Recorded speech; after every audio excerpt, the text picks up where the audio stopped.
That margin. Let's introduce you to the ladies who will be on the floor first. Allen, Gilmore, Anderson, Sutherland, Washington, all getting the starting 9. For the visitors in the 4 seed in D2, Wallace, Selma. And for the Coyotes, the top seed, it is Murph, Slaughter, Goodman, Hall, and Thomas. Hi, everybody. Robert Williamson set to bring you the coverage. And with the opening tip, we've got your basketball underway from Bishop State. Originally going to be at Shelton State. But lack of hotels, so they're going to travel some distance, got to have it. Necessitated a move.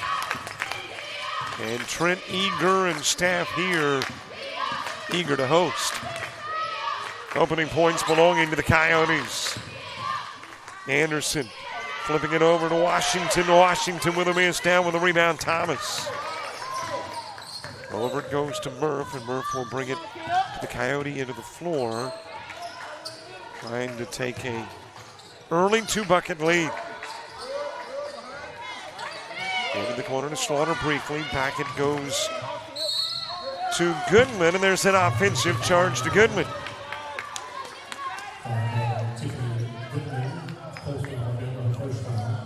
It'll be the first foul on the Coyotes. And it will be the first foul period in this one. You want to win. You want to get to the championship. You want to be playing in North Carolina in a couple of weeks.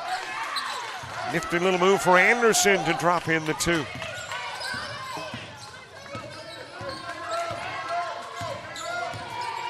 And an early 2-2 ball game.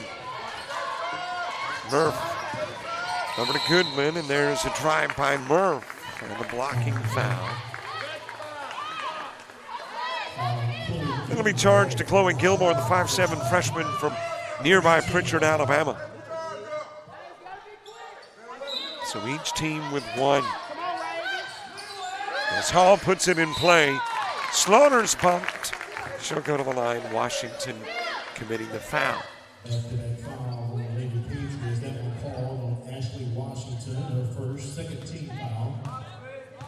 So Slaughter at the stripe.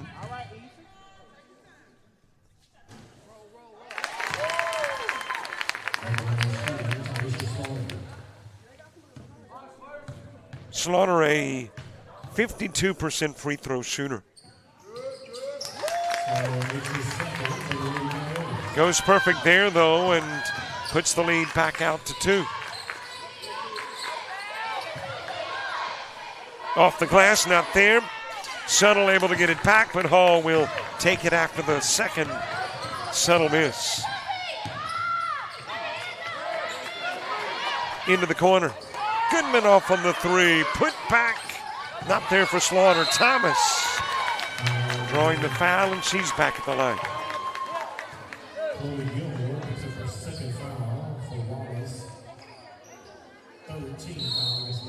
So some little struggles early.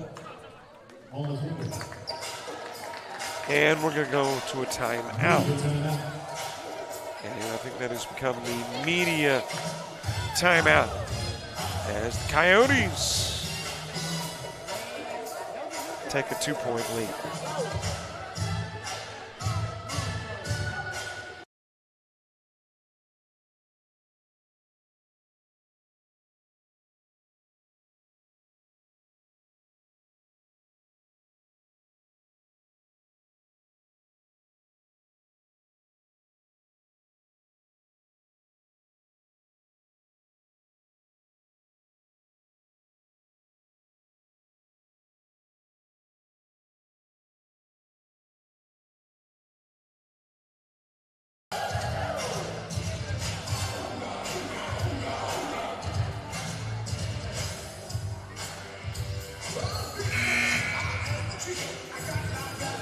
Couple of minutes into the ball game, you got to feel like nerves play an early role. You start to settle down, maybe halfway through the first quarter, you feel really comfortable where you're at. I don't think either team has been in this setting previously from the standpoint of Bishop State over the course of the season. So you're playing on a new floor and obviously with much greater goals at stake. So maybe it takes you a few moments to get into the flow of things, and thus a number of missed shots early. 1 of 2 goes Thomas.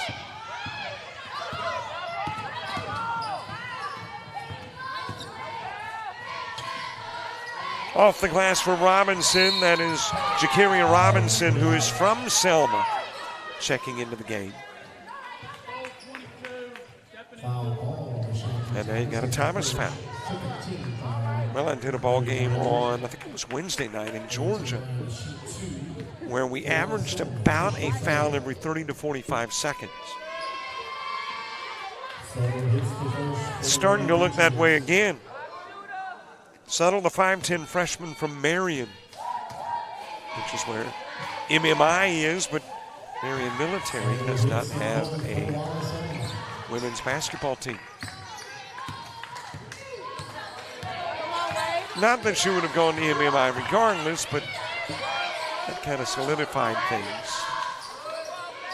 Into the corner of the hall, back out front, it goes to Goodman. Murph putting it on the floor. Back over to Goodman. Murph with a drive. Murph with the 2. And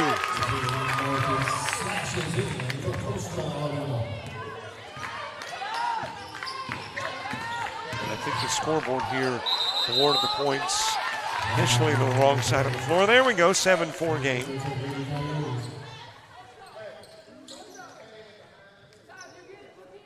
Seven and a half to play in quarter number 1. Opening stanza, a day full of basketball. 4 games in all, the semis for the men and women. And the winner of this one takes on the winner of Sneed State and Chat Valley, who play next.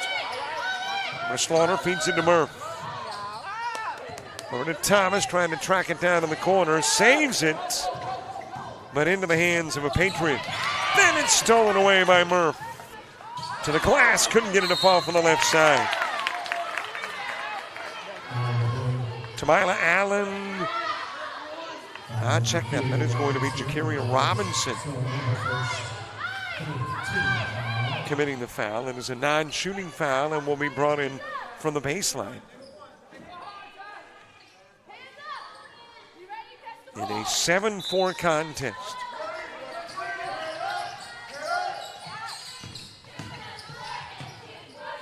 Over goes to Thomas. Thomas with a miss for the elbow. Retrieved by Allen.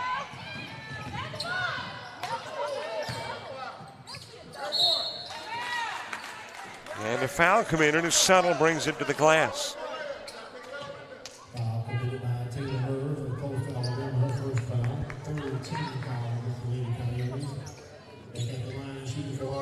And it's got Settle going to the stripe.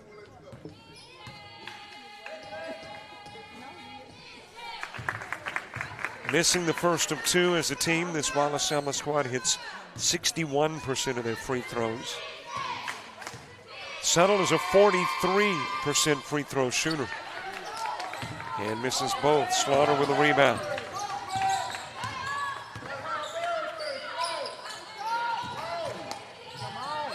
Goodman able to save it from the corner into the hands of Slaughter. Murph, pull up Jay, too strong. It's grabbed by Washington.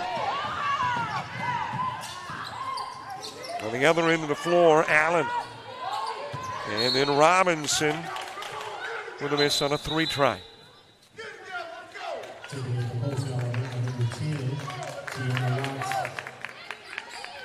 Goodman coming out of the game. Tiana Watts, 5'4" sophomore from Roanoke, Alabama, checking in.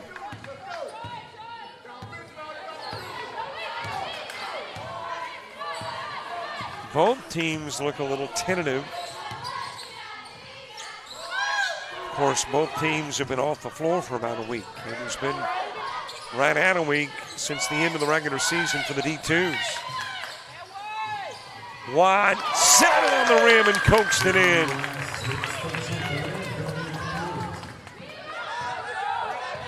And prior to the ball game, Andy Armstrong, head coach at Coastal North, named the D2 Coach of the Year.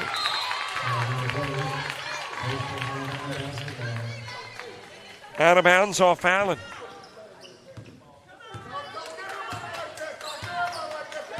And I have a feeling that makes Debo very happy. Andy Armstrong's mama, I understand, watching the game today. Thank you so much, Debo. I understand that feeling a little under the weather. We hope that you get to feeling better.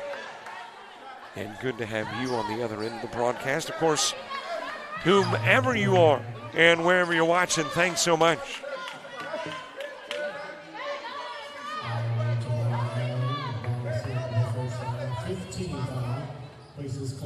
Ashante Thomas to the strike.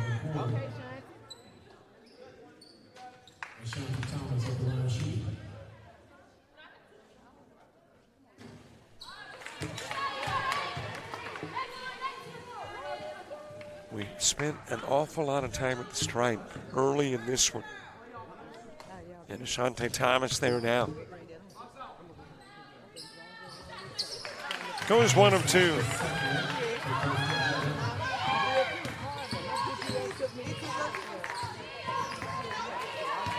Stolen away.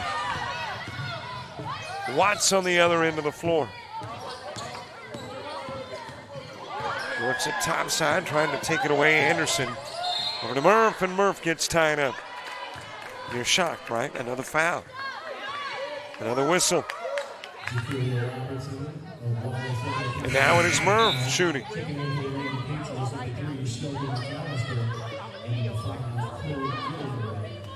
Shelby McAllister checking into the game for the Patriots, as Murph will shoot and misses the first of 2.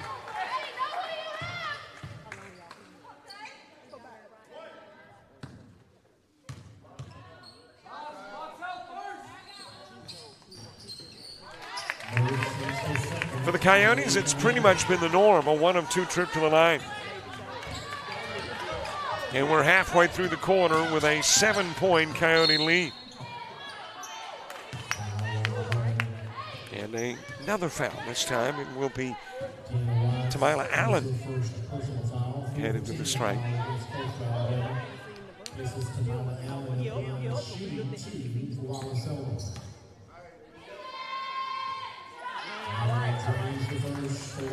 Allen, a 67% free throw shooter, averaging 14 a game.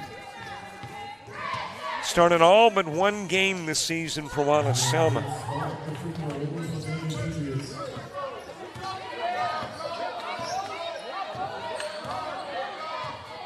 Five-point game, a little better than 5 minutes in.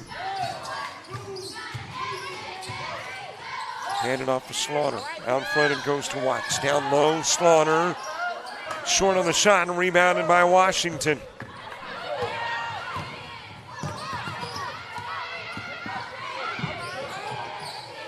And driving a drop in. Chloe Gilmore. It is stolen away. Into the corner, the 3 en route, the 3 off the rim for Anderson.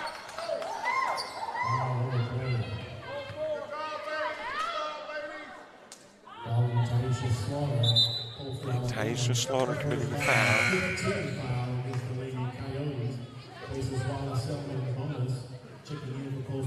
Coyotes sending Tashana Key into the game. Also, Janaria Lennox checking in. Anderson, the freshman out of Thomaston, Alabama, trying to make it a 2-point game. Now trying to make it a 1-point game.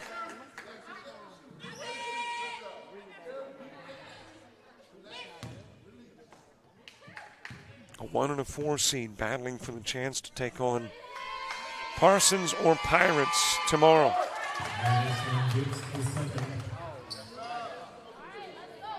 Fouled while shooting a 3, and Anderson with an opportunity to knot it up at 11.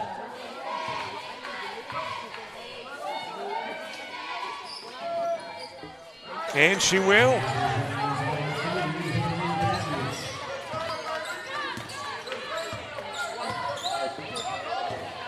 11 apiece contest. Lennox over to Watson, then into the corner to Murph. Back out front and goes to Watts. Thought about the three. Dumps it down low to Thomas for two.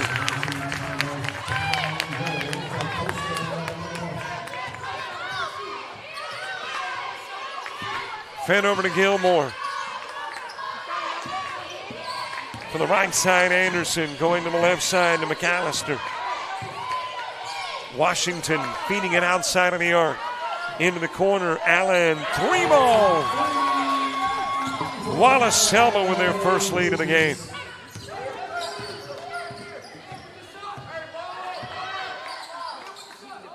Murph over to Thomas, and that's Thomas from the elbow. There's another elbow shot on the other end of the floor. Washington for two.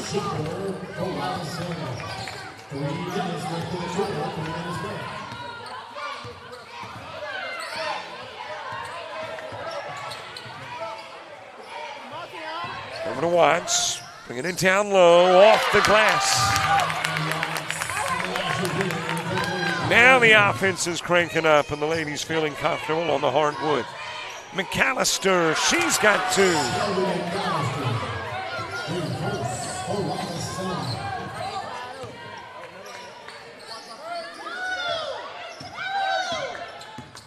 Out of the corner comes Lennox. Thrown away down low. Fed over to Anderson. Anderson blocking fouls, got her shooting free throws.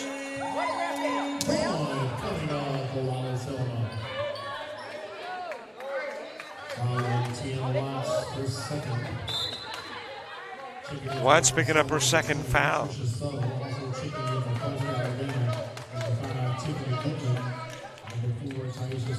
Laniel Anderson, the 5'4" freshman from Thomaston, averaging 11 a game, one of 3 double-digit scores during the course of the regular season for Wallace Selma. Boy, when you consider the start for both of these teams, the fact that we've now got 38 combined points on the board and still have a couple of minutes to go in the first, a shot after the slow start for both. Over to Goodman. Works it to the stripe and gives to Murph. She'll put up the three off the rim.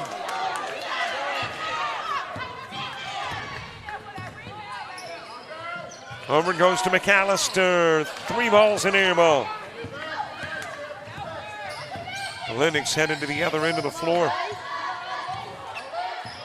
Backs it out, a 4-point Wallace Selma lead. A long way to go, but the Patriots would love to pull off the upset. Murph with a miss, got it back. Trying to send it over to Key, and one of the fans nearly got run over. It's a dangerous spot walking right there, the baseline, in a battle between a couple of teams that are vying to get to the D2 championship game.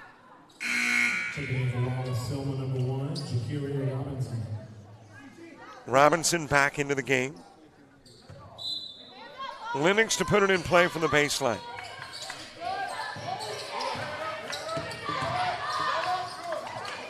Out front to Lennox, off the rim. Rebounded by Slaughter. She does that better than anybody else in the conference. As you got another foul. And this will be charged to Jakiria Robinson.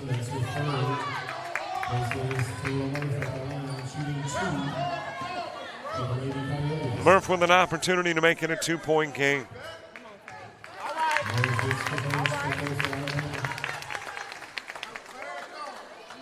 $61 points per game on average for Wallace Selma, 59 for Coastal North. So both are scoring at a noticeably larger clip than they typically would.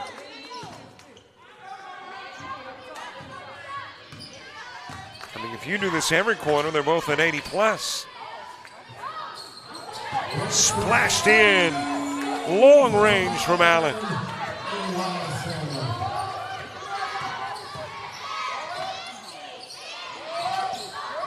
Fed down low, and there's another foul. This one charged to Subtle.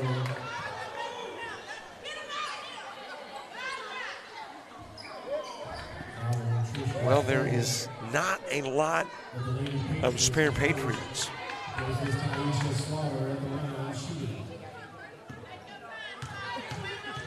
So if you get into foul problems that require someone to leave the game, and you're the Patriots, you don't have a lot of replacements.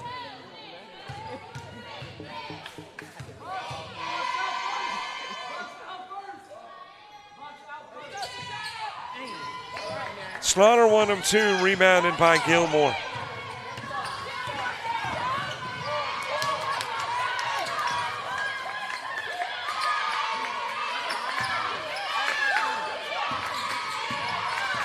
Allen working it out to near midcourt.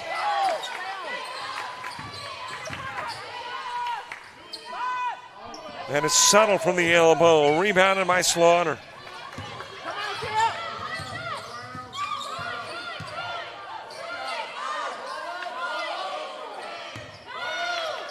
Murph with it, top side, 11 seconds remaining in the corner. Fed to Lennox. Goodman knocked down on the three.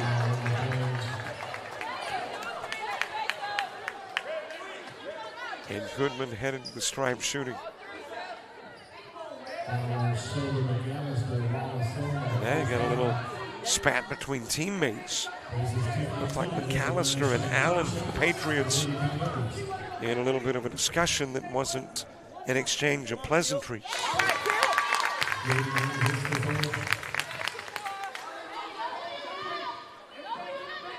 Goodman trying to make it a one-point game before heading to the second. A 50% free throw shooter.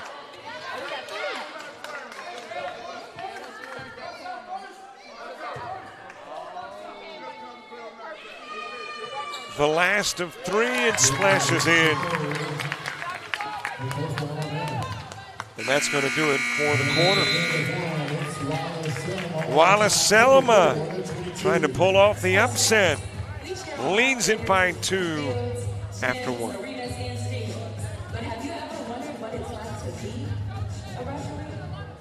Verbal abuse from fans, parents, and coaches is the #1 reason why many referees are walking away.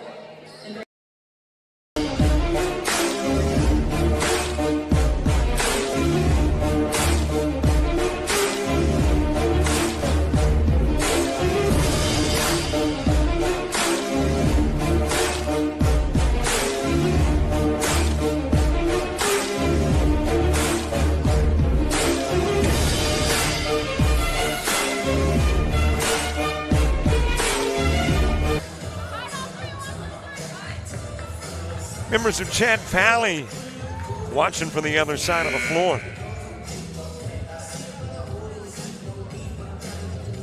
And they, of course, take on Sneed State and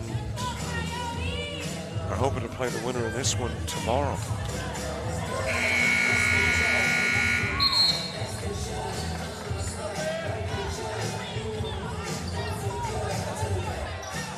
(24-22), Wallace Selma lead after 1 as we get quarter number 2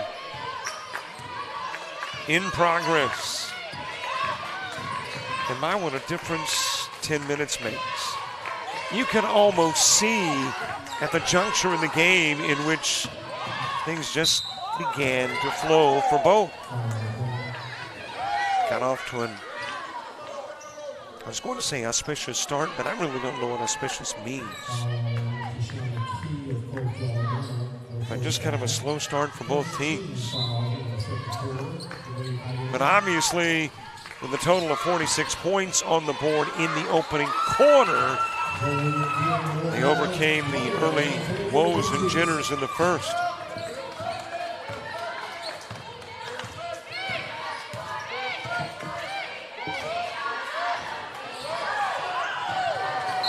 That was lobbed down to Murph, but Murph wasn't ready for the pass. Wasn't even looking for the pass. And it'll be Wallace Selma basketball.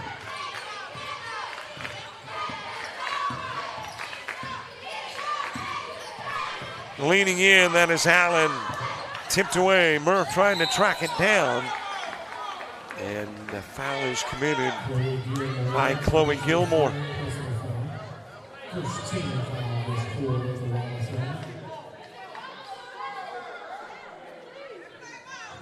4-point Wallace Selma lead. 9 minutes away from halftime. At the half, we talk with Trent Eager, athletic director here in Bishop State, who was a kind of a last-minute ad. As I mentioned earlier, originally this tournament was to be played at Shelton State.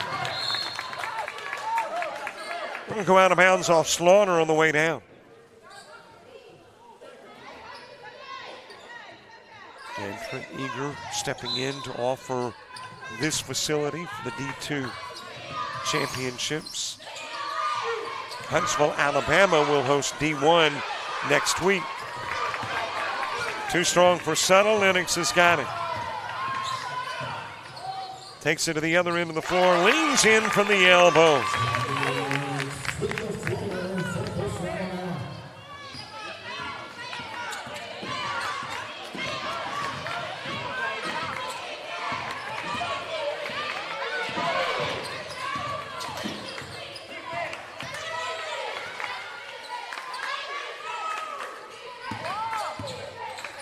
Handed off to McAllister.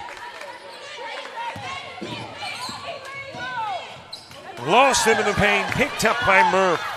Looks to the other end of the floor. Lennox able to get rid of it to Goodman. Back over it goes to Slaughter. And with a left hand, she drops in the two.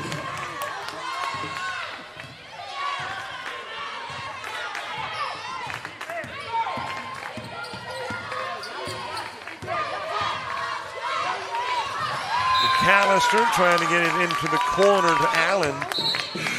Tipped out of bounds. In a 26-all contest.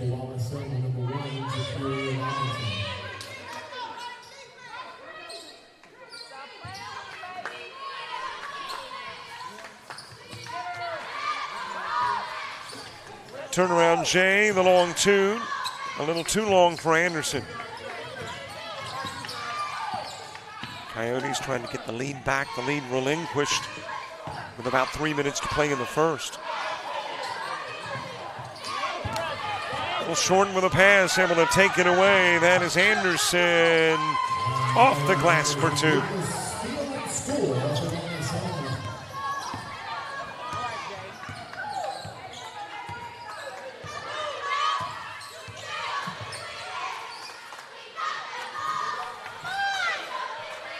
Goodman to Lennox. Down low. And you're going to have a key push.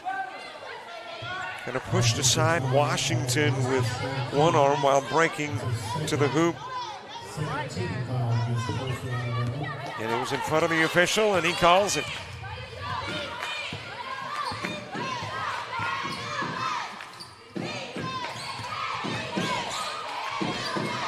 Washington into the corner. There is the three ball from Anderson.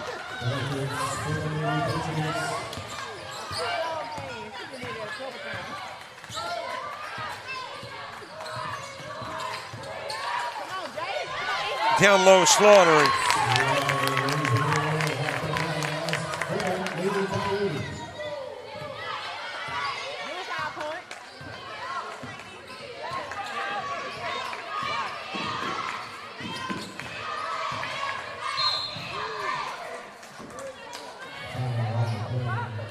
We haven't had as many fouls as we had in the first 5 minutes of the game, but still an overdose. As Allen will bring it in from the baseline. Key coming out of the game. Thomas coming back in for the Coyotes.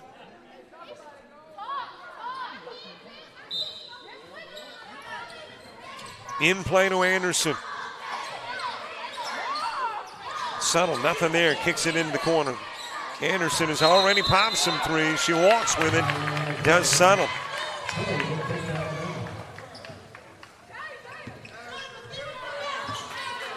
Coyote basketball with Lennox walking it down the floor.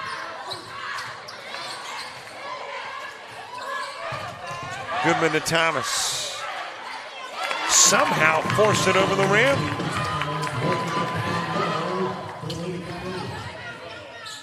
Fed over to Subtle, and there's either a walk or a foul. Let's see which. It is going to be a foul. And it'll be charged to Trinity Crane, who is checked into the game.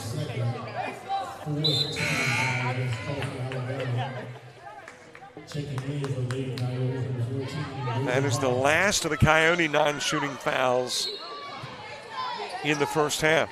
The next Coyote foul will have a Patriot shooting. Over the rim for Washington.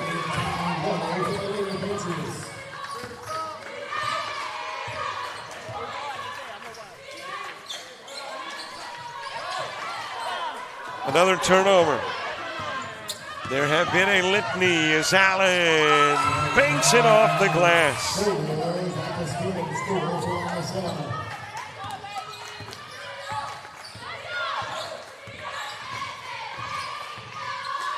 Wallace Selma with a 5-point lead.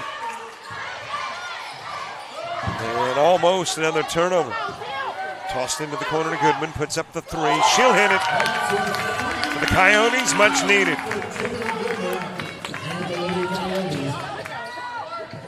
Allen blocked by Goodman.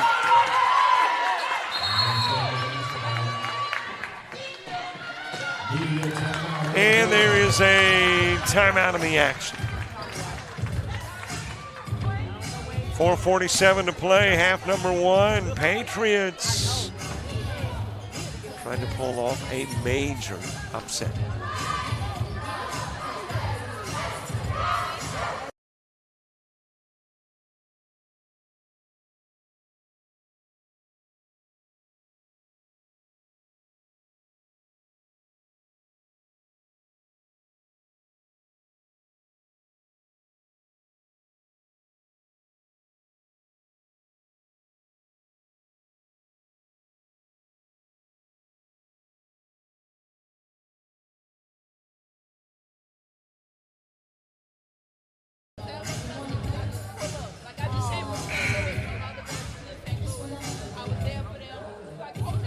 They start them out young on round ball.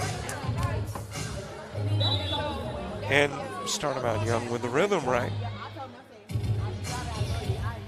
35-33 game, Bishop State. Home of the D1 semi-finals today. In this one, Coyotes and Patriots. And the next one, Parsons and Pirates.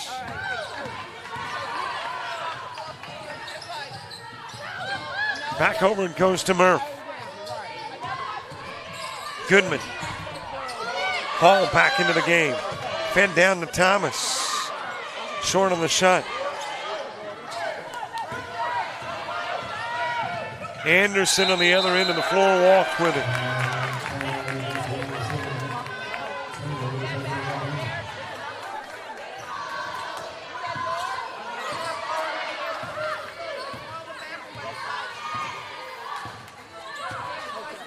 Coyotes again trying to tie.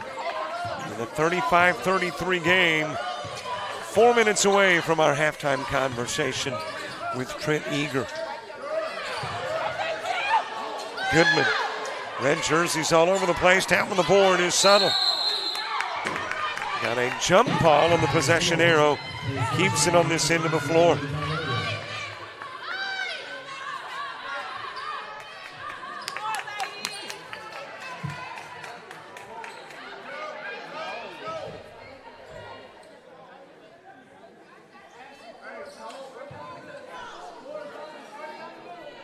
Another discussion at the scorers table. Not sure what the conversation is about.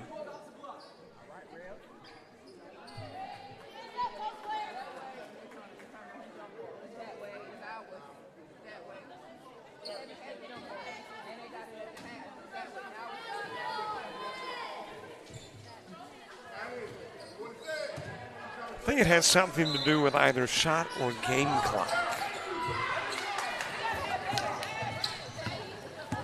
Coyotes have been the victim of some really bad passing. And now you got a foul. Charge to Slaughter.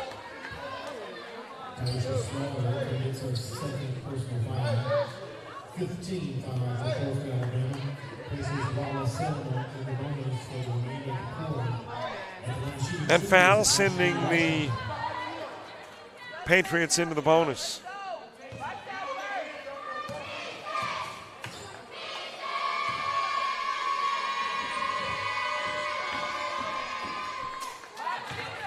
Washington making the first of two. Tiana Watts over to the scorer's table, getting ready to check into the game for the Coyotes.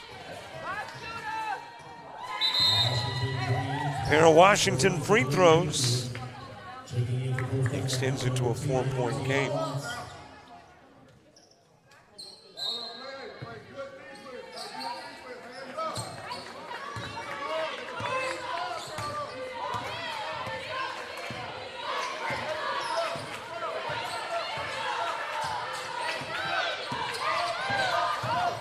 Murph into the corner. Goodman wide open for the three. Knocks it down. Takes a big bite out of a 4-point lead.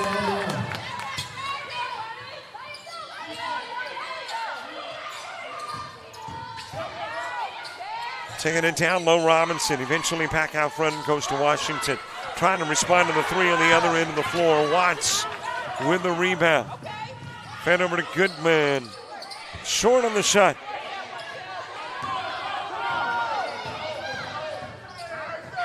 Off the glass and rim, no good. Put back good for Subtle.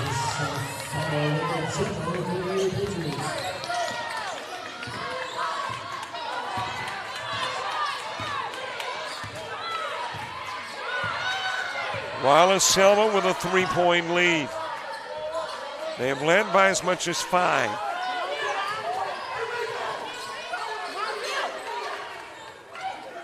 Down to Thomas. Goodman giving it to Murph. Watts left open for 3. Off the rim. Paul Hannon taken away by Robinson. There's contact on the other end of the floor and a blocking foul is called.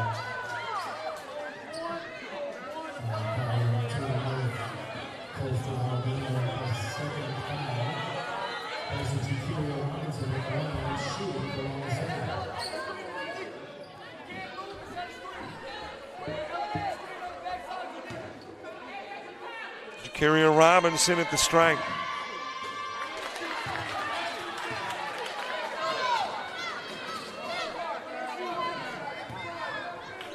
Missing the first of 2. And goes 0 for 2.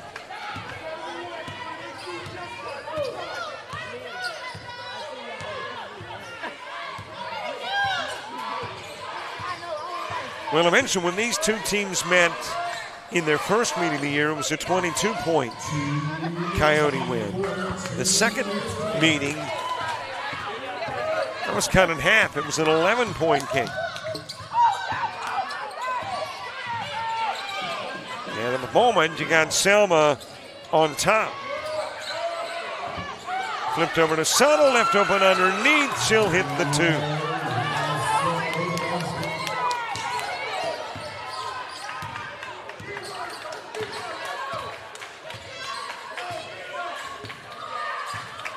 Back to a 5-point lead, matching their largest.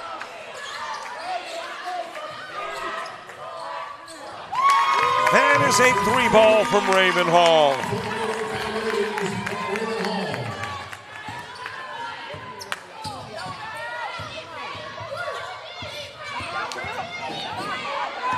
Anderson into the corner.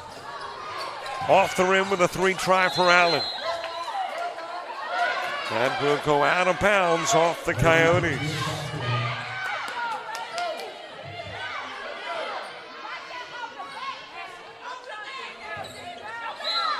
Patriots put it in play from the baseline with a minute to go in the half.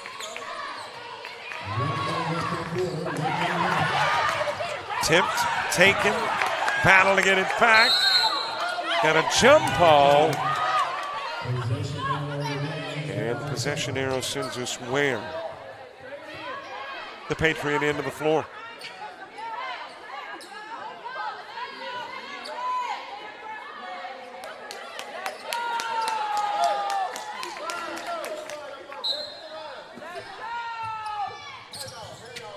In play to Settle. Pull-up jumper, not there. Murph with a board.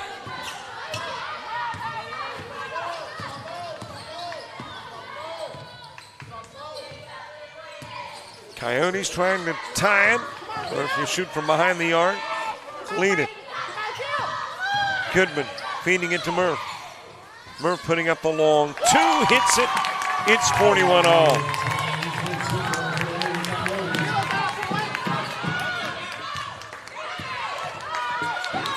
Well, they scored it apparently as a 3. Looked like from this vantage point it was a 2, but it's a 1-point lead. Cash got a walk. That is the first Coyote lead since the first quarter.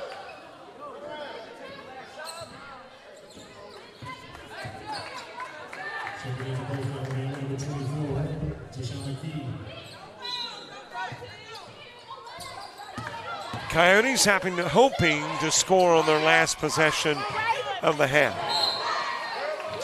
Go out of bounds off of Hall.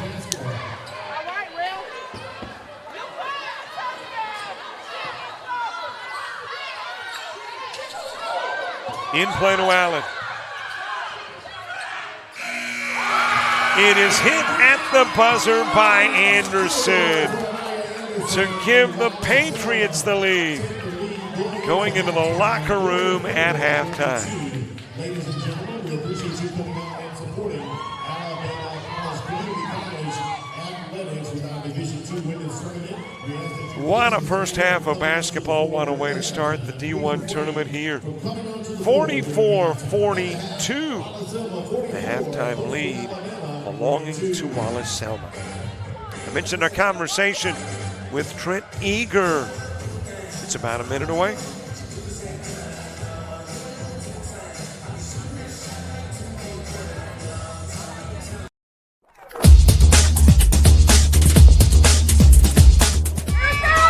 Just about all White Jones County. Diving catches shortstop. Gross.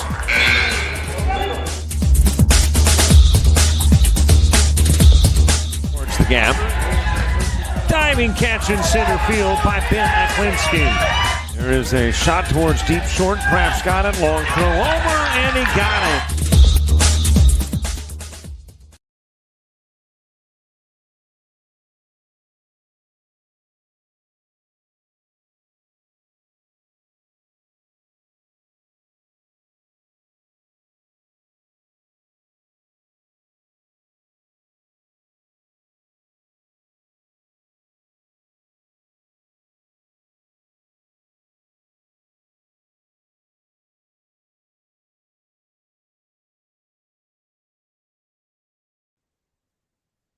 Great to have with us at halftime Trent Eager, the AD men's basketball coach at Bishop State. Coach, how you doing? I'm good. How about you? I am doing good. I wanted to get you on the air for a variety of reasons. One of which, obviously, is that you're hosting this weekend's D2 basketball championships. But before we talk about any of that, got to talk about Bishop State, man. You have really turned things around there at Bishop State. I mean, under your tenure, basketball, baseball, softball, all of it has seen a tremendous rise. And I like, too, the way you're getting involved with the conference as a whole. But so let's go back to when you became AD. Was this all part of the original game plan? Absolutely. When I took over the job here at Bishop, I knew that, Bishop State athletics just wasn't in a top tier athletic department across the state, the region, or the country in general. And personally, that was a personal challenge of mine to just really revamp and restructure the athletics and turn it into not only a just community brand within the Mobile area, a state brand, but also a regional brand that, when someone hears the name Bishop State, okay, I understand, I know, and that's a well-respected athletic department overall. Why did that challenge draw you though? Because, let's face it, a lot of folks, it would scare them off that the reputation of the history is such. It drew you. Why? Because I knew that Bishop State was a gym. It was a lot of potential, and that's what I saw in general. Not just the basketball program, but just the overall athletics. Is in Mobile, which is a thriving city, the largest school district in the state. It's close to everything: beaches, casinos, shopping, everything you would want. And we have 3 other colleges in the area, so getting the kids here was something that I felt like, if you got the right things and right people in place and put the right things for kids to thrive, I thought that could really, this what we're doing right now overall. My other programs, my coaches are doing a phenomenal job of getting the right people in place and getting the right things. So that was, my challenge, and that was my vision, what I saw at that time and taking the job in 2016. How difficult is it to multitask? Because not only are you coaching the men's basketball, not only are you the AD, but when you take on these conference tournaments at the end of the year, like you did with volleyball and now with D2 basketball, man, that's a lot of responsibilities. It's a lot of responsibilities. It really is. But the one thing that I wanted to be, excuse me, I wanted to be active. I wanted to be active. I want not only for Bishop State to grow, but our conference to grow and thrive. And I know that every school, every institution, every program is a big part of that. And however I can help the conference, our brand in Alabama Community College Conference, grow, I wanted to do that. So the opportunity that we had to host the volleyball tournament was huge. I've always wanted the opportunity to host the basketball tournament. I was always apprehensive as to were we ready in general, but there's a lot of times and a lot of things in life in general. When will you ever be ready? You know what I mean? So Dean presented the opportunity, and I jumped on it, and I'm excited about it. And one thing with being an AD in Alabama in general, or overall, you have to learn how to prioritize and multitask and really be an extension of yourself in general, because you have so many other programs, student athletes, and everything that depend on you. And also you have so many other things that, you want to see to fruition and see get done yourself. I promise our audience we are going to get to D2 in a moment, but there's so much going on at Bishop State. All right, let's talk about, first of all, and we'll get to men's basketball, which obviously is near and dear to your heart.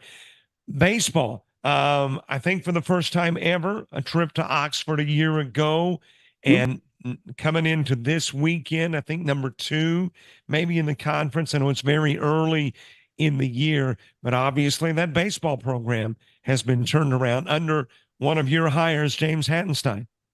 Absolutely. That's the one thing that I really was intentional on, was getting the right people in place that could mold kids and lead a program. And I feel like I really got that in James Hattenstein. He's taken over the baseball program and hit the ground running, and has really turned it around in essence, a short amount of time.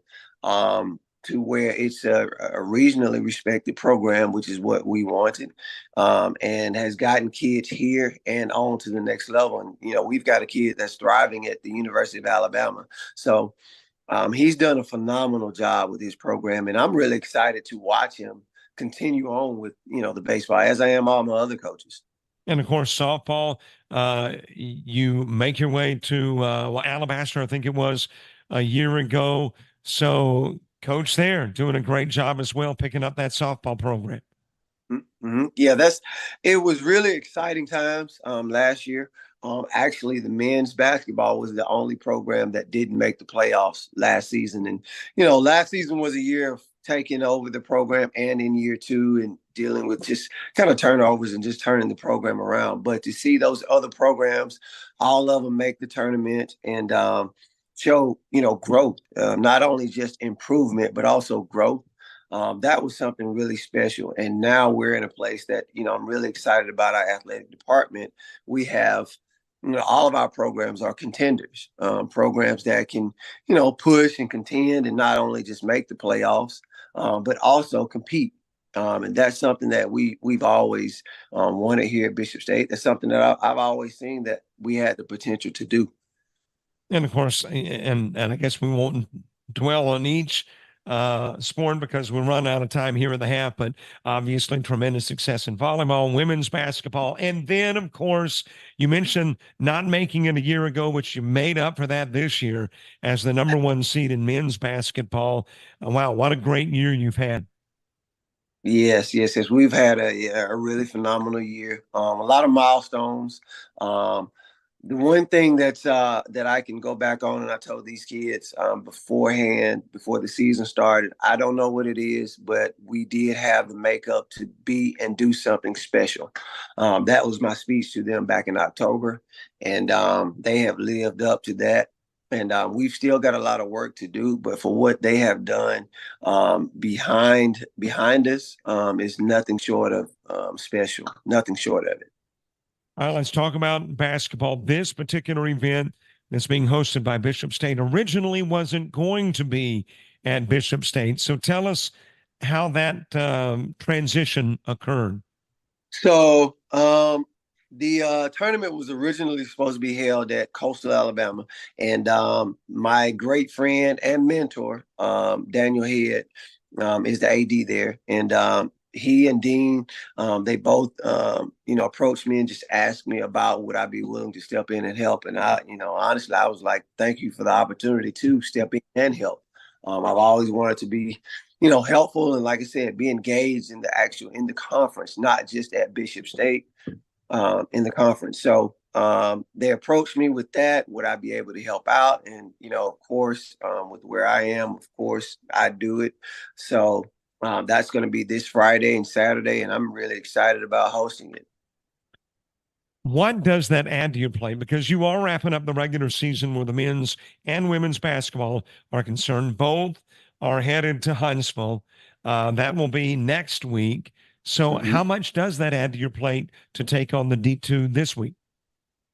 It adds a little bit of work to my plate. Anytime you put on an event of such, and it's not just yours per se, it's a conference event. You want it to be nice, so you have to make sure everything is laid out. No stone left unturned. Every I is dotted, every T is crossed. So it adds, some work to my plate. I've got some things that I've got to make sure that I handle today, along with the softball game that's going on, and I practice today for the men's basketball. But I tell anybody, so to speak, the first part of business is busy. Staying busy is just a part of it. And I love what I do. I'm always busy. I'm doing things, but I love it. I love the opportunity to help out with sports and student athletes and create more opportunities. So I'm thankful for it, really. Got to ask, you're D1. This is the D2 tournament. Of course, the ACCC now with both divisions. Had you been, and this is one of those hypotheticals, but had you been a D2, would you have still hosted the D2 tournament, or being D1, did that kind of give you the liberty to feel comfortable hosting D2? Yeah, I think so. The conference was aligned. We didn't want any Division II hosting the actual tournament. So if I were D2, I probably wouldn't have hosted it. It would have been a neutral kind of thing per se. That's where Coastal Alabama South has come into play as the host site. And so they were the original host site, but their gym isn't quite ready. They just had a game last week to open up, but they have a couple more things to do. And then on March 9th, they're going to host the actual district in which Alabama Community College Conference champion has to play against a Florida Division II champion to move on to the Nationals. Coach, congratulations on a great year. First time ever Bishop State's men's basketball program was ranked in the top 25. You're a number 1 seed, and that's hands down. I mean, we know in D1 and 2 there's been some log jams where some of the seeding is concerned, not where one in men's basketball is concerned. Congratulations, and thanks again for being our guest and hosting this weekend's tournament. Thank you. Thank you for having me.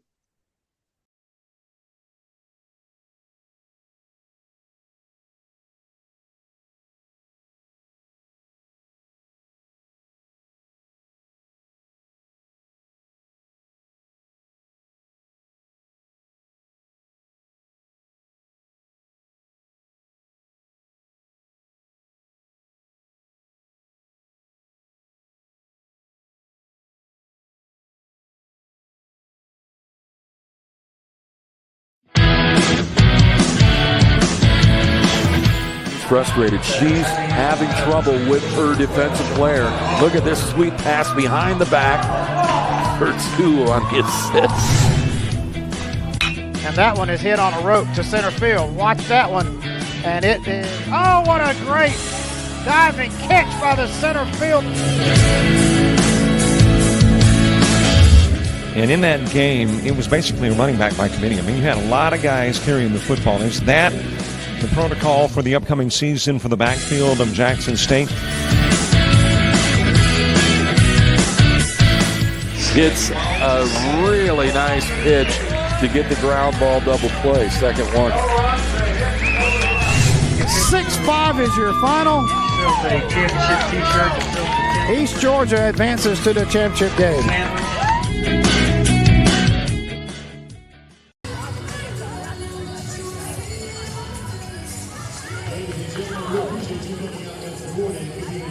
(44-42) halftime. Wallace, Selma lead. The Patriots trying to pull off the upset, leading the number 1 seed in Division II by a bucket after 2 quarters of basketball. And what a game, by the way. A game that was so slow in the first couple of minutes, you were like, really?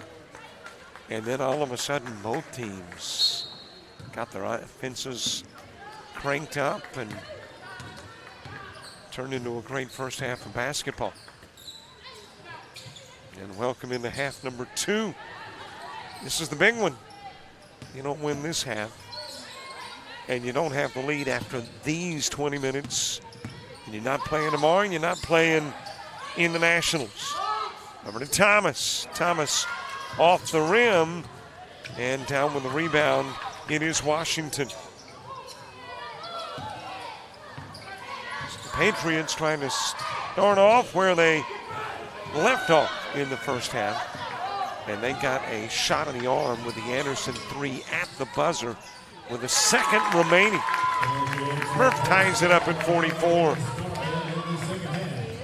Murph, Slaughter, Goodman, Key, and Hall, same 5 that started the game on the floor to begin half number 2 for the Coyotes. And it is Allen, Gilmore, Anderson, Suttle, and Washington. Same 5 that began half 1 for Wallace, Selma, starting half 2. Allen with a handoff to Anderson. She had a couple of key threes in the first half. Open on the other end of the floor for the lay-in is Slaughter.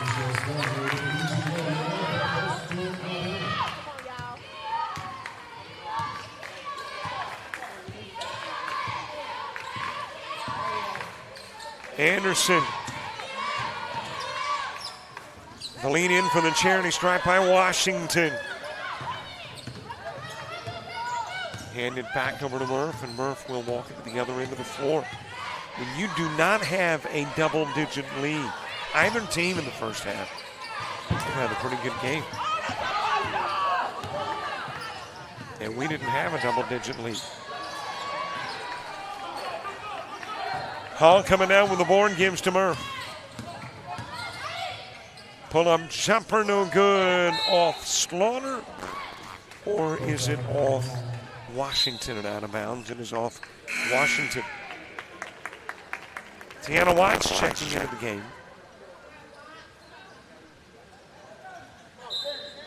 Right about 20 minutes after this one wraps up, somewhere around 2 p.m.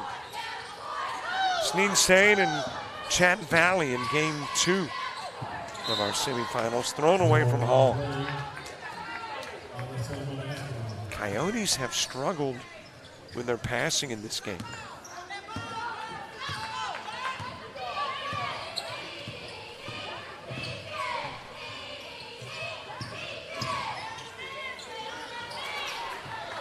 Off the glass, Wallace Selma still looking for their first second half points. Wide open Slaughter.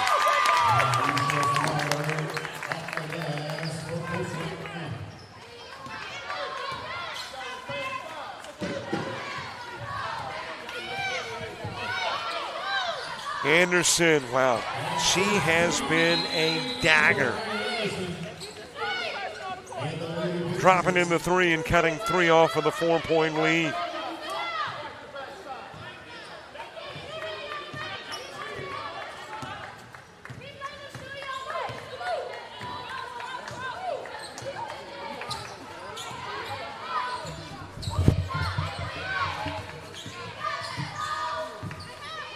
Goodman feeding it back out front to Murph into the corner. That is not typically what Hall shoots, although she did make a 3 in the first half. And already Coastal North is 9 points away from what they typically shoot in 4 quarters of basketball. And Wallace Selma has asked for the timeout at the 6:27 mark, and I think that is going to become our immediate timeout.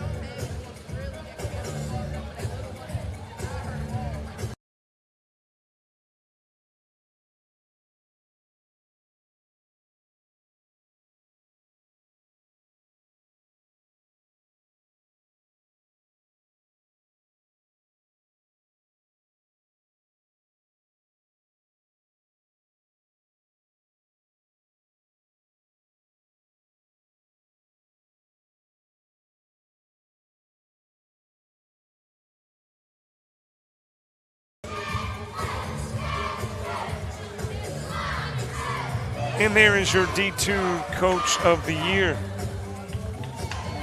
Mandy Armstrong.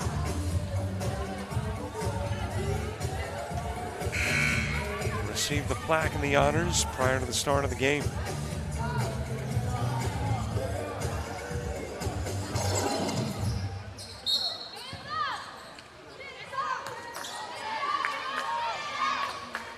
Patriots with a basketball.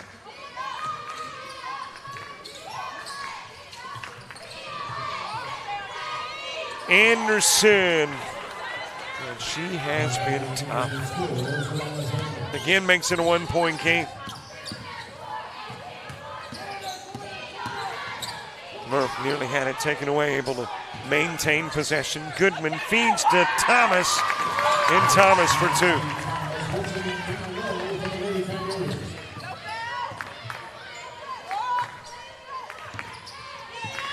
Gilmore hands to Anderson, brings it to the top of the key.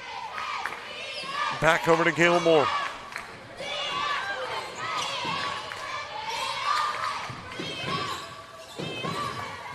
Handed to Anderson. Murph swatting it away, comes up with a loose ball, got the numbers, headed to the other end of the floor. That is Watts with a miss.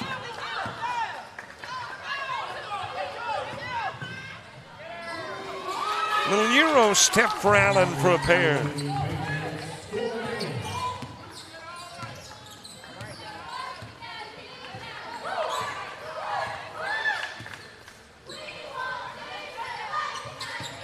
Over to Goodman.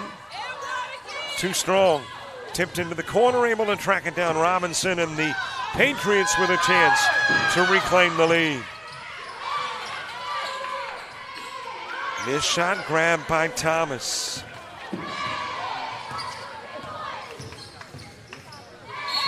Drive to the glass. Let's see if the bucket counts. It will. And Watts with an opportunity for three. Second foul. First team foul against Wallace Selma this quarter. Tiana Watts going to the stripe. What a nice day to be playing indoors. It is pouring down here in the Mobile area, a bit on the cool side. Temperatures around 60 degrees. And as a matter of fact, outdoor sports for tomorrow in a lot of places not going to happen because of all the rain today. Which means our coverage of MMI and Coastal North baseball tomorrow won't happen until Sunday at noon.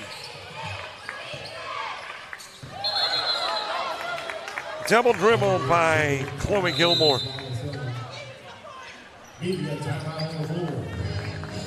Well, apparently the prior timeout was not the media timeout because this one is. Coyotes by 4 midway through the third.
Four-point ball game, Coyotes with possession. Lennox off the rim and dropped it in. It's the first time in a while the Coyotes have built a lead bigger than 4. And in those prior 4-point leads, Anderson has always been the answer. And Slaughter will commit the foul.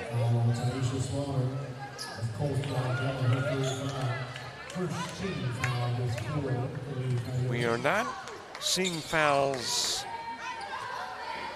in half number 2 like we saw them in half number 1.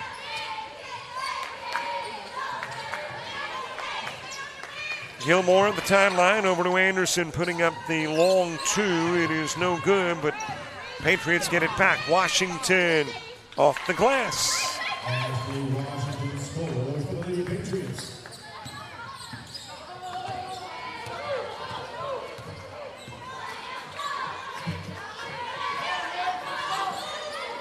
Lennox trying to shoot it down low to Watts, and Gilmore knew that it was coming, intercepted, then got fouled unintentionally by Watts.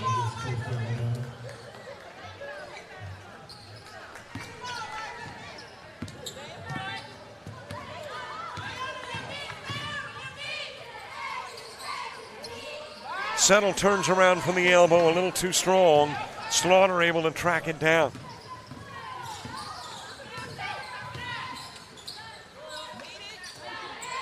Down front to Goodman. Leans in, too short. Slaughter grabs it from her knees, found Goodman. Goodman high off the glass. She'll draw the foul and will go to the strike. Washington charged with a personal.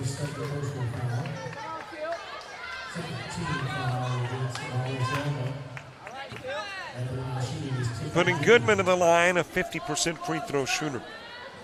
9 points per game for Goodman. Coyote squad that doesn't have a double-digit score. They've got a lot of different contributors in the 7 to 9 point range.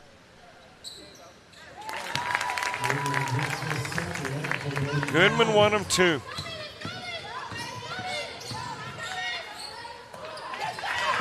Tipped away, taken away by Slaughter. She'll get fouled from the backside.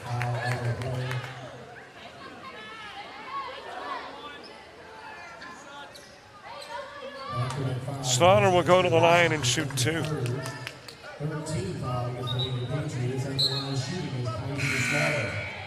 Checking in for Wallace, number 1, Chiquita Robinson. Slaughter, the sophomore. Trying to extend it to a 3-possession game, but there's tons of time left in this one.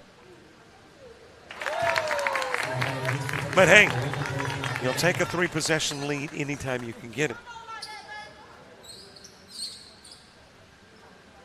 It's just that a 3-possession lead with 2:38 to go in the third is not like a 3-possession lead with 38 seconds to go in the game.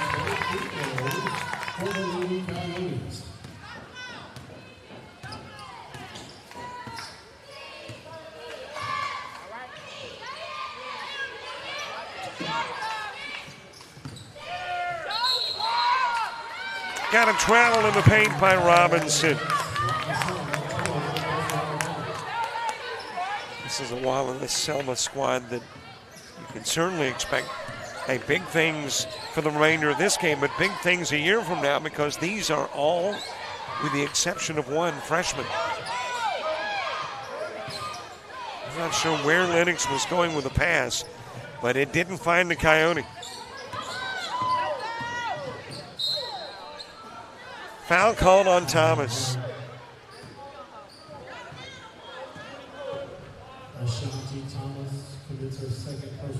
That'll be the second foul on Thomas. Patriots to put it in play from the baseline.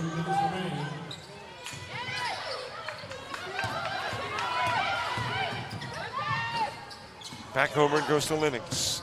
Down low Slaughter. Off the glass. Got it back. Tipped away by Gilmore from the backside.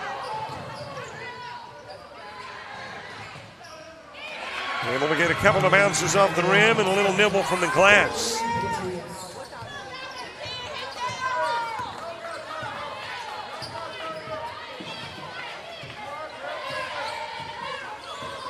Coastal North with still a quarter to go, already over their per game scoring. And Wallace Selma with a quarter to go will get there.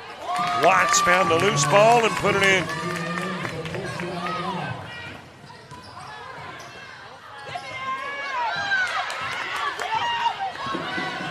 Goodman coming to the other end of the floor. Lays it up and in. Largest lead of the game for the Coyotes.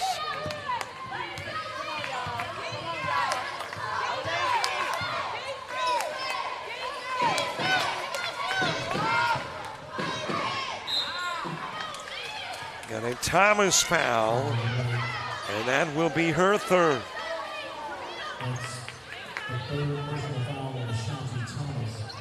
that has got Washington at the stripe. Checking in for game number 24, Tishana Key. At the line shooting for Wallace Selma is Ashley Washington. Washington trying to cut into the 9-point lead.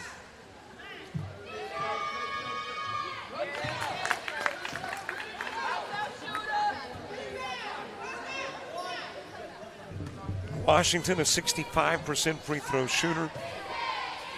10 points a game.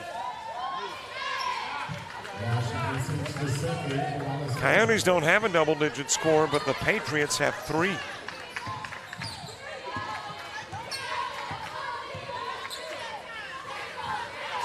From the corner, in and out on the 3 try. Out of bounds off Gilmore, though, and the Coyotes will keep it.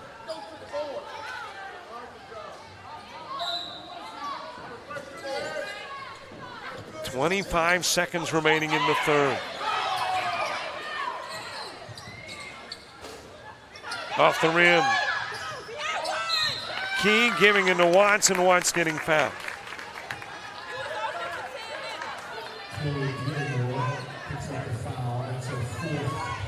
Gilmore's got her 4th foul of the game.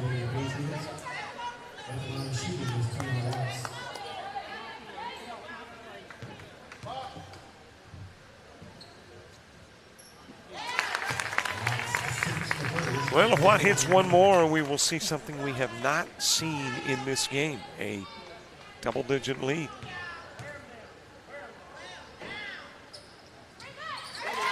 And there you have it, 66-56 Coyotes.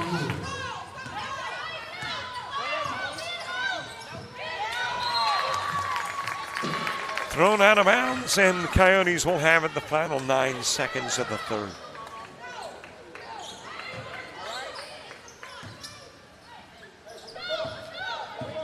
In play to Goodman. 3 ball from Lennox. King couldn't get the putback. We're done with 3. We are going to the 4th in the first of 4 semifinals on a Friday in Mobile.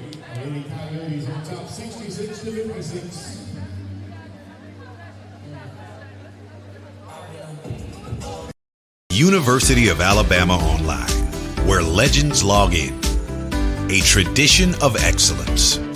Decades of experience in distance learning. Empowering students of all ages. More than 90 degree and certificate programs to advance your career. UA Online. Flexible, affordable, legendary. Let your computer be your campus. Visit online.ua.edu.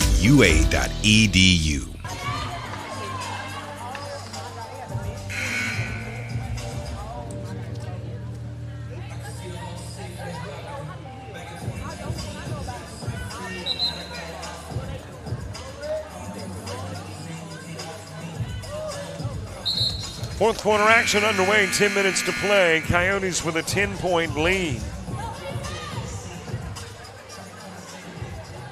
And a 1-point deficit to the Patriots at the half.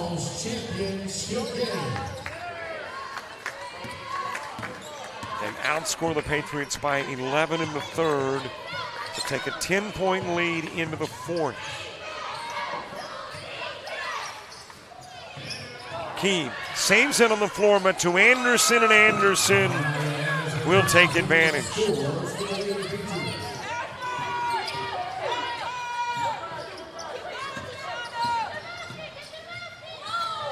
Over to Goodman. 3 ball from Goodman.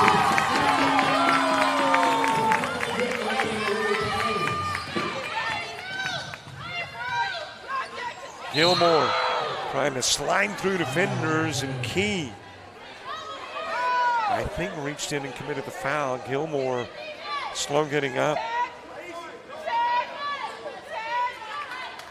Now that's Anderson slow getting up.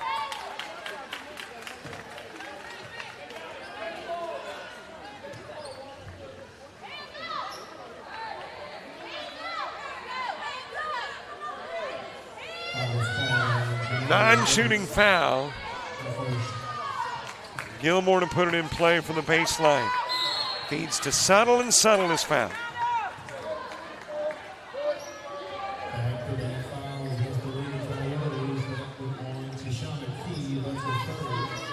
Shawnee Key picking up the foul. Thomas getting ready to come into the game. Suttle will go to the stripe and shoot.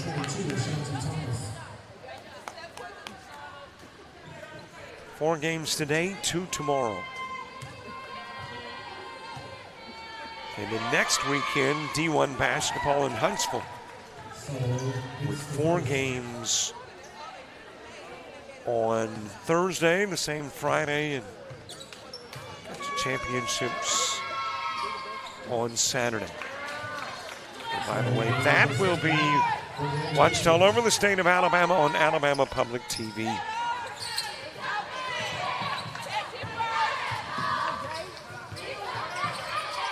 Of course, technically, this is watched all over the world.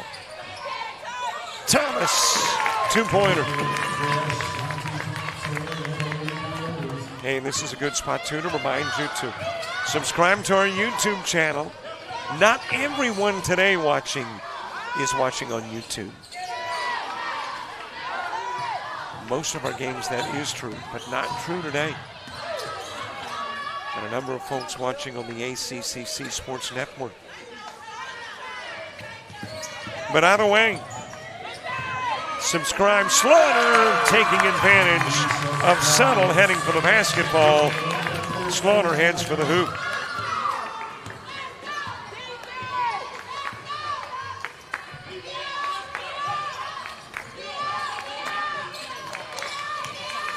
So if you're watching on YouTube, just click the subscribe button. If you're watching on the Sports Network, put JockJive Sports in the search engine on YouTube. Watts with a foul.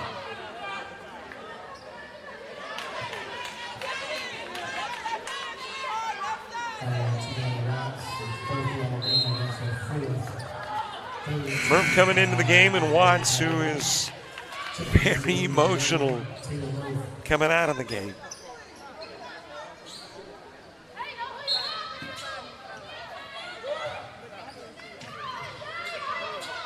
Put in play, Anderson, then back over to Gilmore.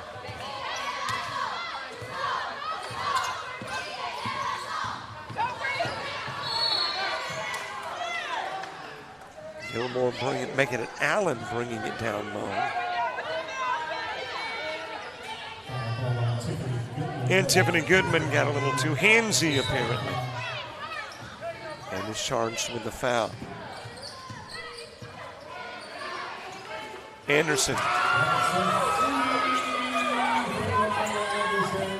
Well, if the Patriots are to get back into the ball game, Anderson is the key.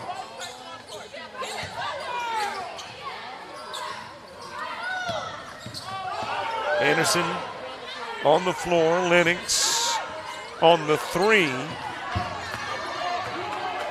Rebounded by Washington. Over it goes to Gilmore. And there was a blocking foul on Murph.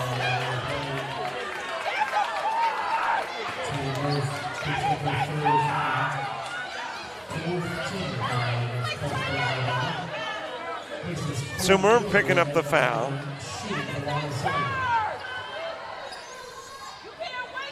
And it may surprise you to know that there are some people in the stands that don't agree with the call.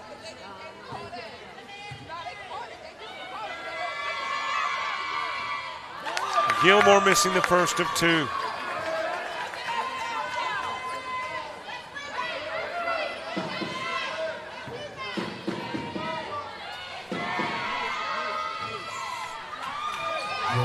Gilmore, a 67% free throw shooter.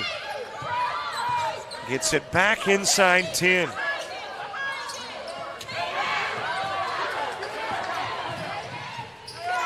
Up and in with the easy two for Lennox. And we got a technical on somebody. I think that is on Lennox.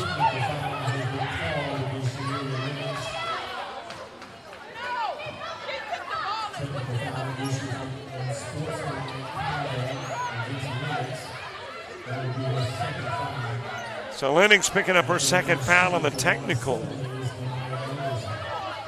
And Anderson will shoot free throws.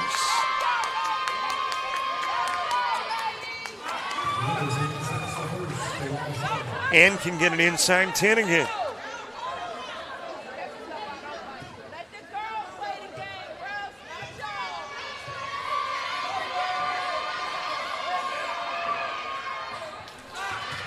Anderson with both and possession of the basketball as well for Wallace Selma.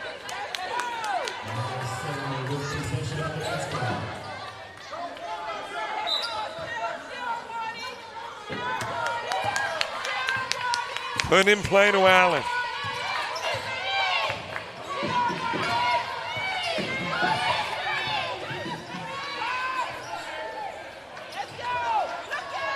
Key with the rebound over to Murph.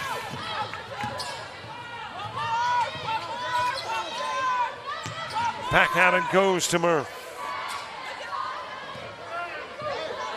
Goodman to the timeline on the opposite side of the floor.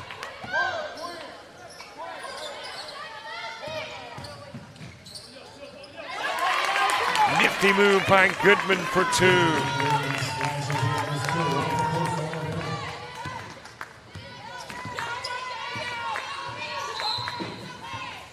And they got timeout on the floor, asked for by the Patriots. 6:11 to play. Coyotes by 11.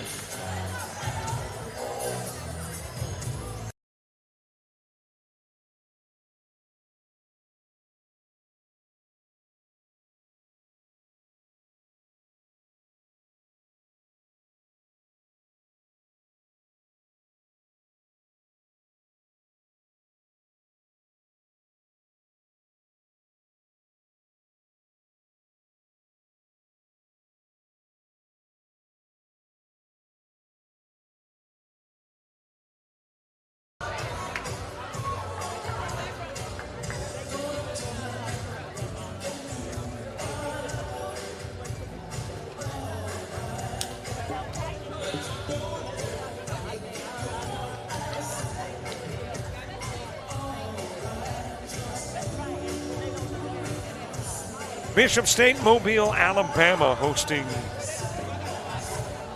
this year's D1, and of course the winners, men's and women's side of this weekend's play, the championship games tomorrow, will play in Bay Minette next Saturday in a region matchup.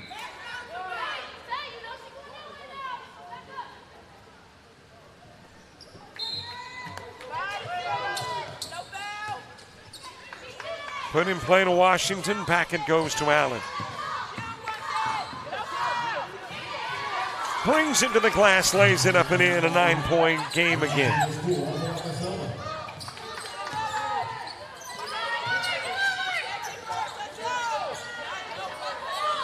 I'm looking at the highest point totals of the year for the Coyotes, and I don't think they've got much beyond 80.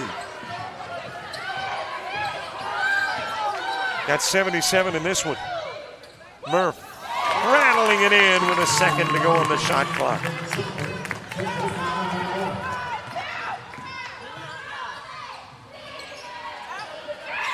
Slaughter with a rebound, 10 per over the course of the season.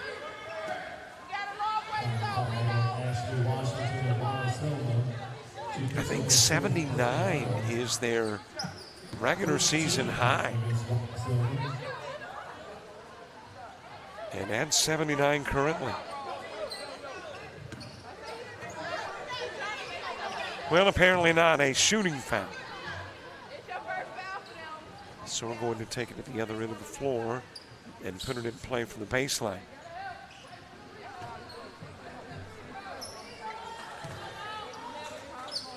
Coyotes trying to win their 17th. Patriots trying to win their 8th.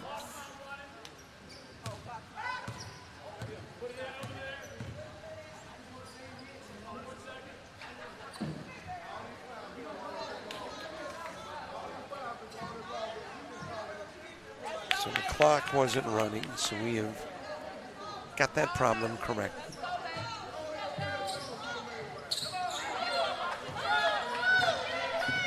And we're back to the basketball. Lennox over to Murph. Shoots a rocket off the glass for Thomas.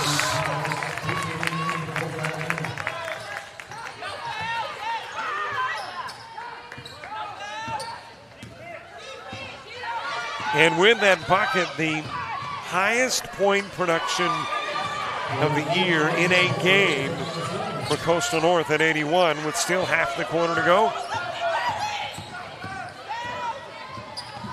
Goodman weaving through red jerseys for two.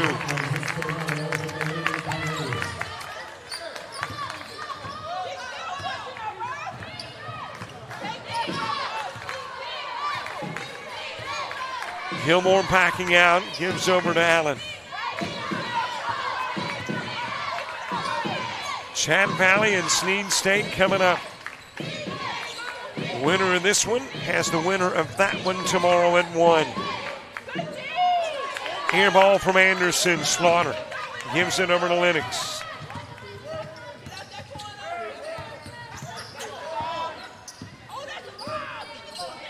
Lob to Slaughter. Fend to Thomas. Foul by Anderson.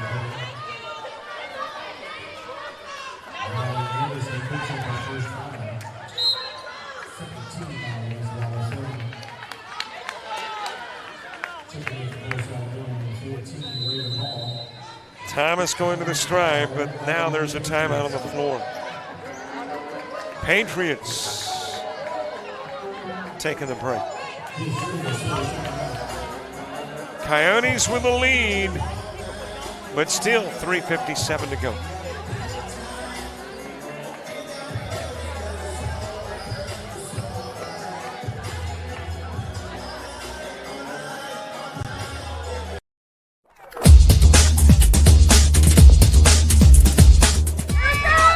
Just about all white. Jones County diving catch it, shortstop.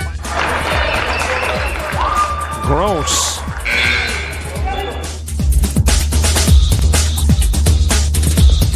Towards the gap. Diving catch in center field by Ben Aklinski. There is a shot towards deep short. Kraft's got it. Long throw over, and he got it. That's my buddy Ronald Wallace over on the other side of the floor. If it's sports and in the Mobile area, good chance you're going to see Ronald there. And I am trying to think of the website. I think it is Ballin Sports. You get my age, you can't even remember your own website. But I think if you put Ballin Sports in Google and maybe stick Alabama or Mobile in there, you'll be able to find his site. There's a lot of sports all over the Mobile area.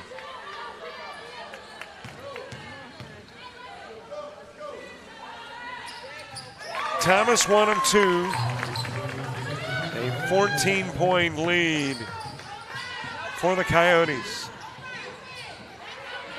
Into the corner. 3 ball not there for Allen. Goodman tipped it back, trying to get it to Murph. Instead, Allen to Gilmore.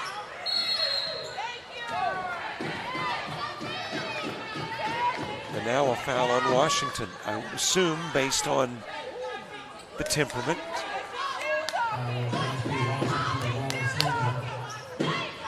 Obviously, this is an intense game. I don't think I've seen as many floor banging and stern looks and head shakes in a single game as I have in this one.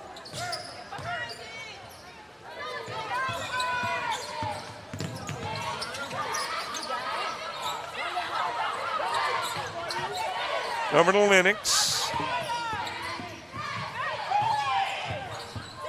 Out of the corner comes Goodman, and there is a blocking foul on Anderson.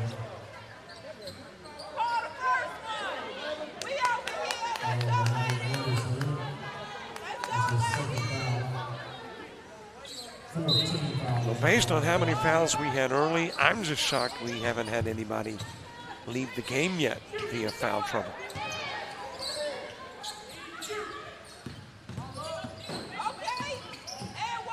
Lean in by Goodman, short on the shot. She'll track it down in the corner. Feeds over to Thomas, and Thomas fouled by Gilmore. Gilmore immediately headed to the bench because that is her fifth. And she will foul out of the game. So Gilmore is done for the day. And she is hoping for a comeback so that she is not done for the year.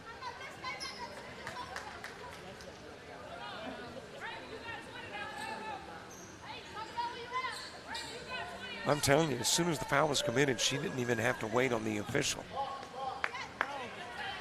She knew who the guilty party was. And just started the trip to the sidelines.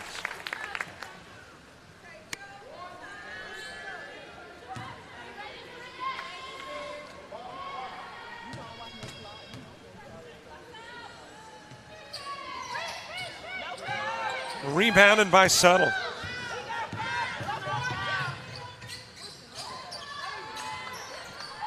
Short shot. And we got a jump ball. Thomas had Robinson all wrapped up.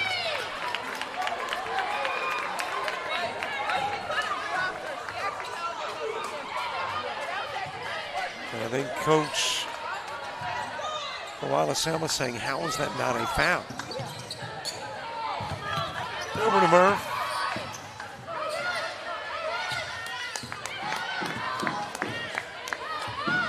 .15 Coyote lead, 2.5 to go.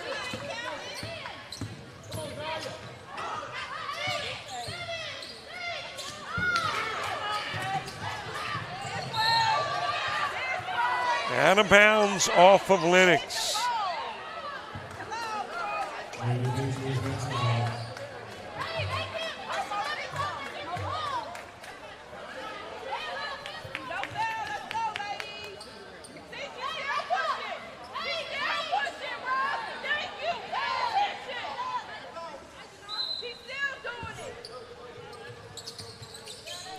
Put in play to Subtle, handed back over to Allen. Allen will go to the stripe, put up the 2, not there.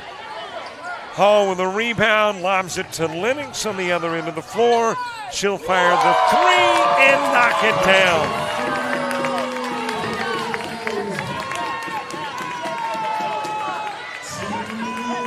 And the Coyotes, who hadn't scored 80 all year, 2 away from 90.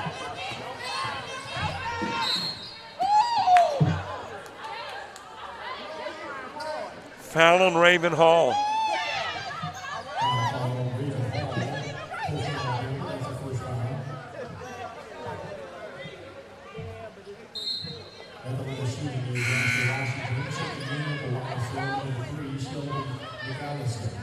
Looks like Wallace Selma is out of timeouts. Coastal North still with 4.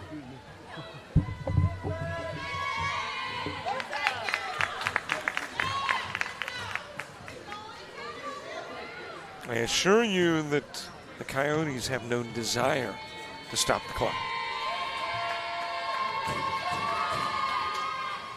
Patriots, different story.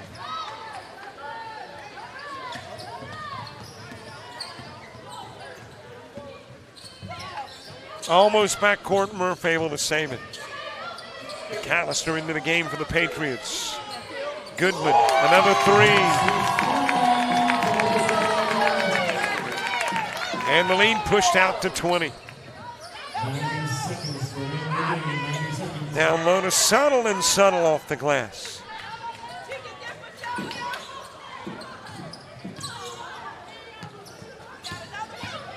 Lobbed over to Goodman. Thomas.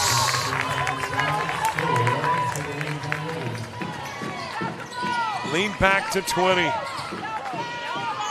Subtle will get fouled.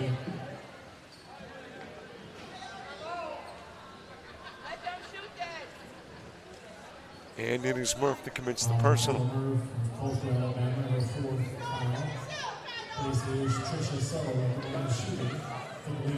Well, the Patriots, the 4 seed, gave the 1 a scare. Led it at halftime by 1.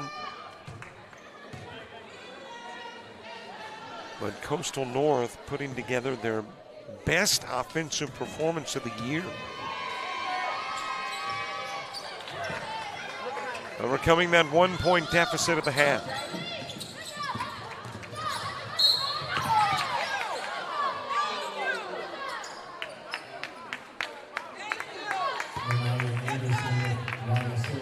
Anderson committing the foul.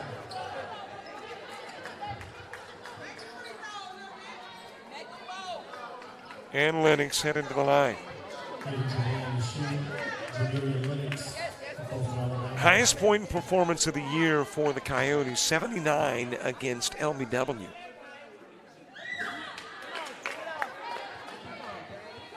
And I'm looking to see if that is indeed the highest. Yep.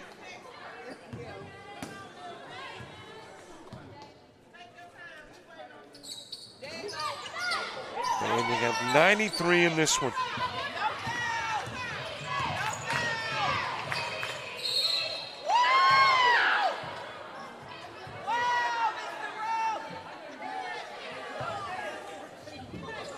Raven Hall with a foul.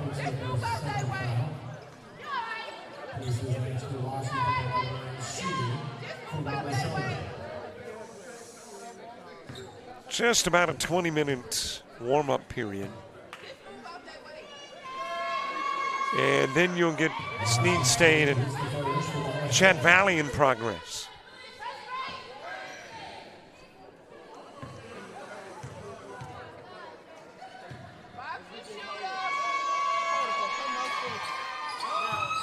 Coyotes 49 seconds away from punching their ticket.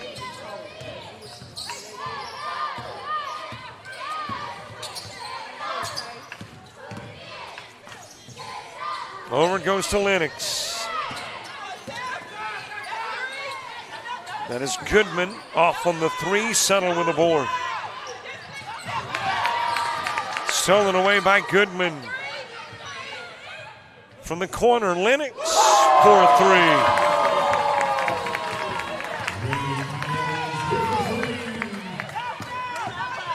Anderson pulling up in the paint. In and out, reaching around Thomas. Thomas with a board.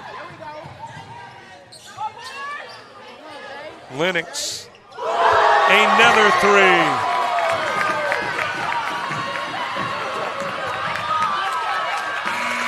That's your ball game. Coyotes punching their ticket, and they are in a 99-76 final. Coyotes will take on one of 2 teams, Snead State or Chat Valley. There's the AD and all the Coastals. Daniel Head, he's happy with the win. 99-76 your final score. Game 1 of 4 today. Done with at Bishop State. We'll see you in 20 for more basketball. Snead State and Chat Valley coming up. For JockJive and the ACCC, I'm Robert Williamson. So long, everybody.